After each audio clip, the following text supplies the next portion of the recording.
Welcome to more World of Warplanes content from the Noble Queue, and in this video, Notes from the Control Tower, we're going to discuss some topics that don't fit naturally into my regular aircraft videos. Welcome to the first episode of Notes from the Control Tower, which I plan to be an occasional and irregular series of videos devoted to topics in World of Warplanes that don't fit into my regular aircraft videos, and they'll be of a somewhat discursive nature. We're looking at the Bell XP77, which is the subject of my latest YouTube video, but we'll talk about that a little bit later. The first thing I want to cover is the full collection. And I'm a bit late with this, so I apologise, but these are the aircraft bundles that have been on offer during the month of September. And very briefly, the Period 1 bundle contains 4 aircraft and 2 steel supply crates as their main content. The Blériot SPAD S510, a really good Tier 2 aircraft. A not so good Tier 2 aircraft, the Focke-Wulf FW56 Stosser. The I-15 BIS DM2 at Tier 3, which is also pretty good. And the Brewster F2A1 Buffalo, which isn't that good, but does have a rear gunner, which is unusual in a fighter. And the 2 steel supply crates, which may give you a very valuable surprise, but probably won't. And they're used to bump up the price to, in this case, 17 euros 56 cents. I guess that's about £15 in British currency. Is this a worthwhile bundle?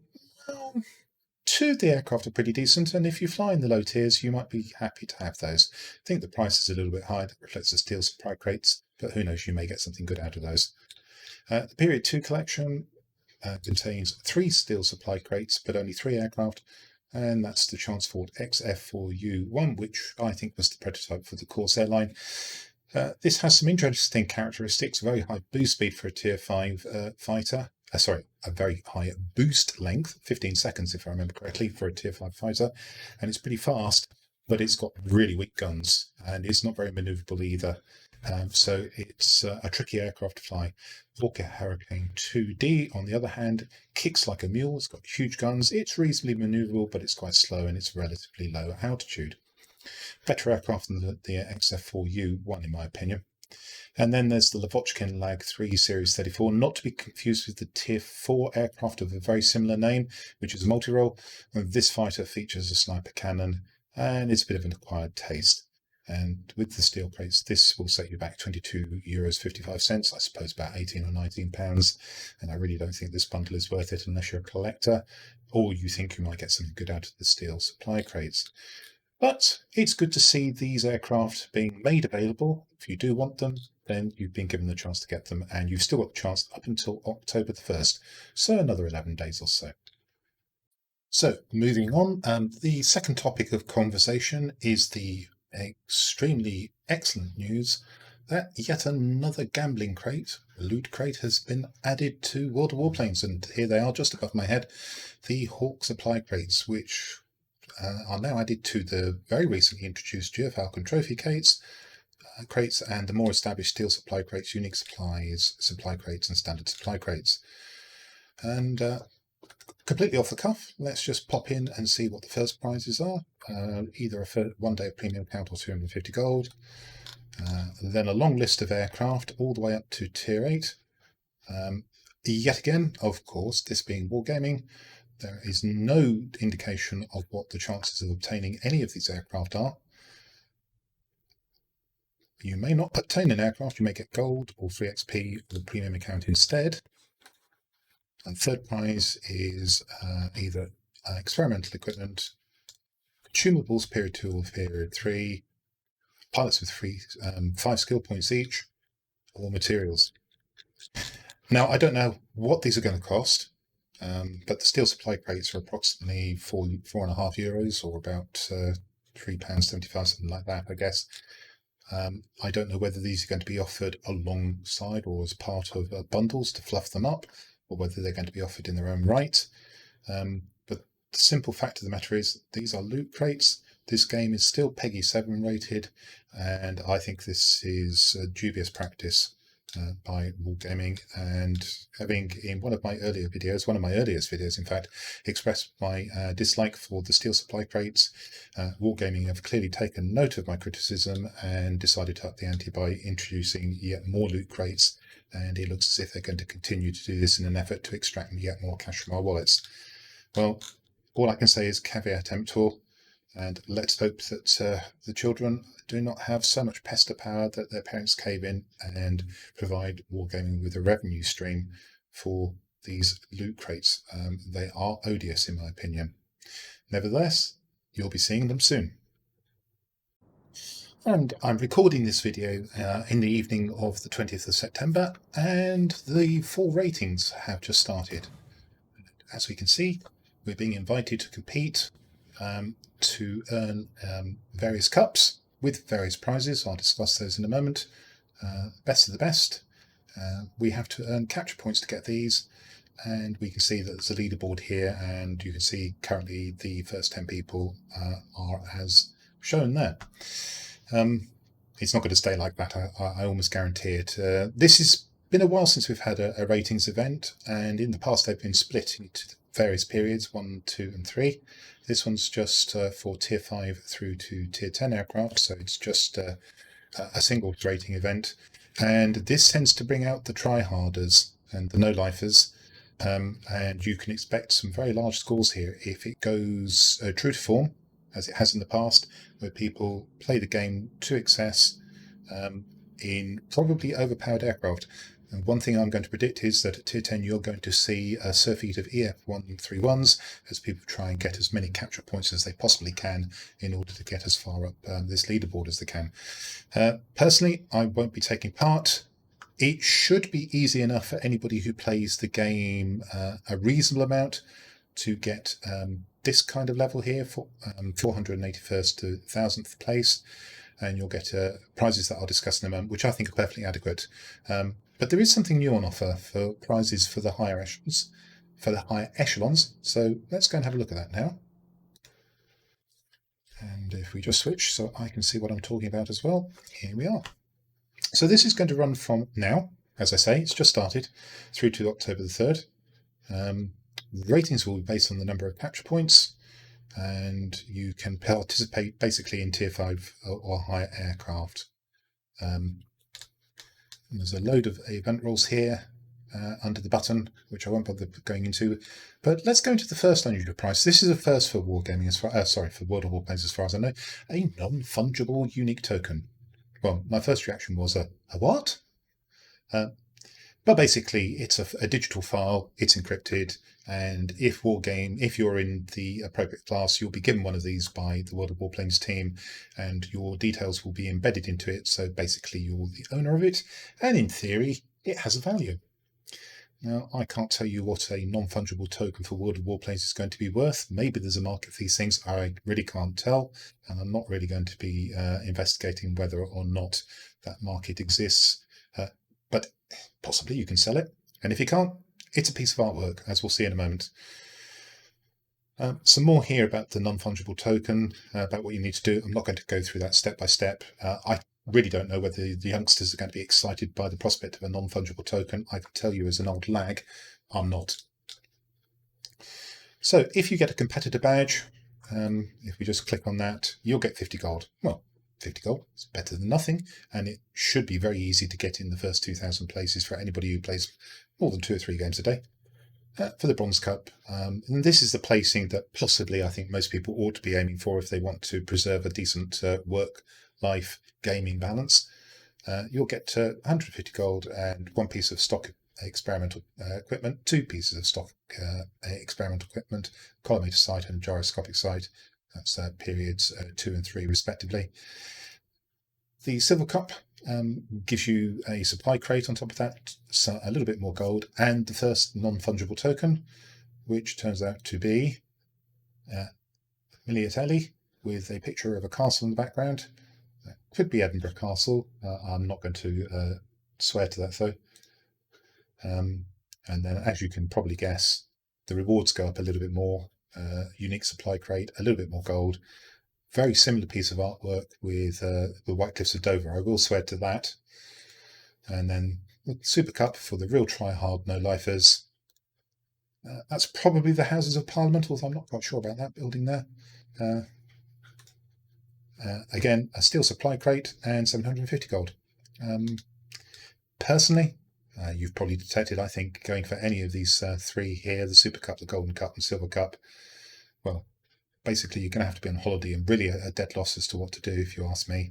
And what I can also predict is if people get stuck into this and really try to be top of the ratings, you are going to see an awful lot of overpowered aircraft at top tiers, the F131s, probably a lot of Super Fortresses, and quite possibly a lot of XP54s as people try and get as many capture points as they possibly can. And that's going to make the gaming experience pretty unpleasant for those of you who've got different aims and aren't really interested in this. So be aware that during the course of this event, you may find that the battles are stuffed full of overpowered aircraft. So let's turn our attention to what is possibly the most significant recent news, and it's part of update 2.1.9, which has already been deployed on the servers. That happened on the 15th of September, 5 days ago.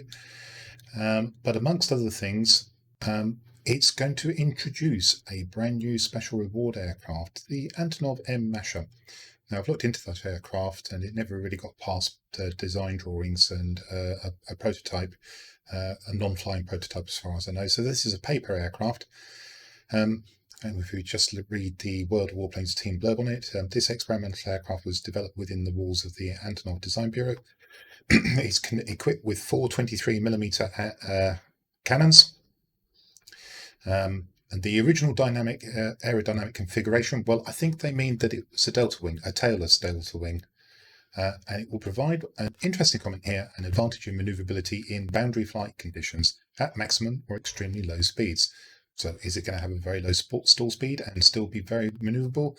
Are you going to want to use a G-suit in it to try and improve what may be very good maneuverability at high speeds? No details on this aircraft on so far. We don't have anything more than what's in front of us here. I predict, though I could be wrong, that there's going to be a chain of combat missions, which we're all going to have to go through. And because this is a Tier 9 aircraft, I think those combat missions are going to have some fairly tough conditions. Big grinds, but everybody can grind, but also some of the more difficult epic achievements. So you can almost certainly guarantee you're going to have to get a Gavreski's, you'll probably have to get an Efimov, and probably several other of the difficult conditions.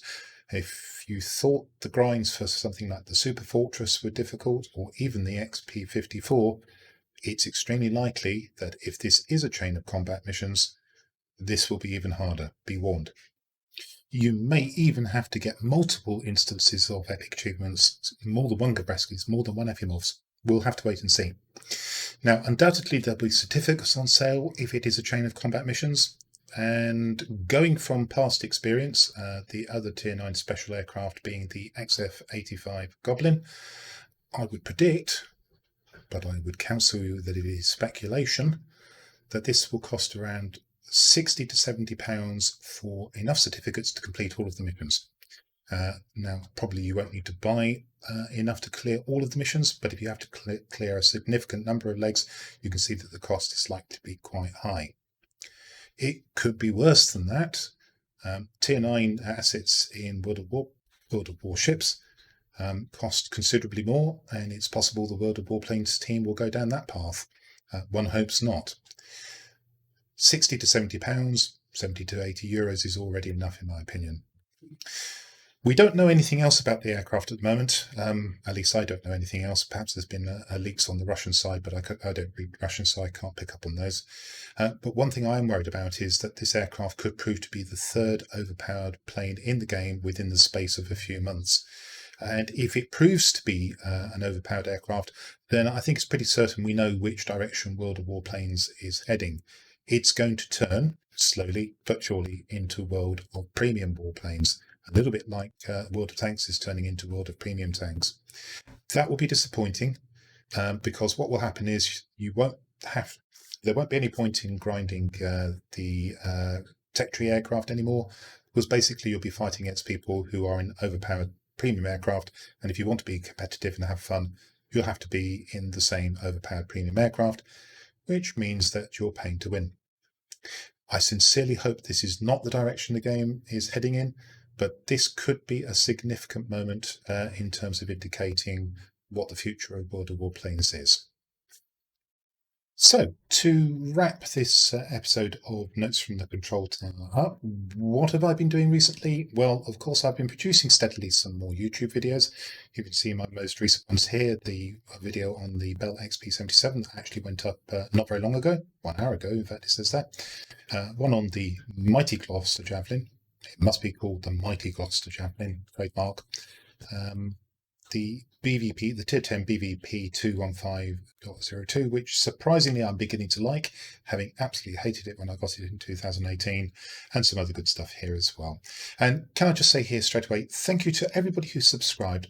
I never imagined that I'd get 273 subscribers, which I have at the moment, quite as quickly as I have, and I'm thrilled that you all find something in my videos that you enjoy. The ratings on most of the videos are very good, and that's also surprised me, and I'm gratified. Turning to the game itself, what have been my aims? Let's just bring the game up. And here we are. Down here in my carousel, you can see I've got quite a number of aircraft favorited. These are aircraft that I'm currently seeking to specialise, so most of my effort is going into these. I am playing other aircraft occasionally, of course, just for the variety. But I'm pleased to report that in the space of 2 or 3 weeks, I've actually managed to bump up the number of aircraft I've got specialised from around about 220 all the way up to 252. And I'm not far away from doing my 253rd, and that will leave me just 50 more to specialise. Unfortunately, a lot of them are bombers, and I'm not looking forward to doing that. I can feel a token expenditure coming off of the secondary being used to get rid of the secondary conditions, which are shooting down aircraft with the turrets. But that's what I'm going to be aiming to do for a fair while. And as we complete specialisation of some of these aircraft, we'll feed in some more, and just to keep the list of aircraft fairly large and hopefully fairly varied as well. So that's the aim for the next month or two, probably a little bit more than the next month or two. This one's going to run 50 aircraft. It's going to take quite a while to specialise, I would think. And that's pretty much it. I think I'm probably done with this episode of Notes from the Control Tower. As I say, it's going to be an occasional and irregular series, but I hope you've enjoyed me talking about some aspects of the game that don't get covered in my aircraft videos. Thank you for watching, and I look forward to seeing you again. Cheerio for now.